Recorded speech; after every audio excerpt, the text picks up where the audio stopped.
आणि मुदलियार कमिशन यांनी दोन्ही कमिशनमध्ये मुलींचं प्रमाण हे लक्षणीय असलं पाहिजे, म्हणजे महिलांचं प्रमाण जास्त असलं पाहिजे अशा प्रकारच्या शिफारशी दोन्ही ठिकाणी आहेत.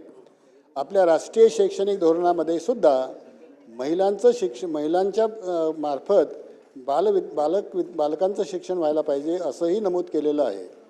याच्याशिवाय पाश्चिमात्य देशामध्ये टीचर हे फेमिनाईन जेंडर आहे, हे मॅस्क्युलाईन जेंडर नाही. हे स्त्रीलिंगी म्हणूनच वापरलं जातं. म्हणजे याचा अर्थ असा की जास्तीत जास्त महिला त्या ठिकाणी आहेत असं गृहीत धरून त्या ठिकाणी हा शब्दप्रयोग केला जातो. हे बरोबर आहे, महिलांचं प्रमाण हे जास्त असायला पाहिजे, परंतु एवढ्या मोठ्या प्रमाणामध्ये शिक्षकांच्या पदांचं खच्चीकरण नवीन येऊ घातलेला जो आपला नियम आहे ते होत असताना शिक्षकांचे पदच मोठ्या प्रमाणात कमी होत आहेत.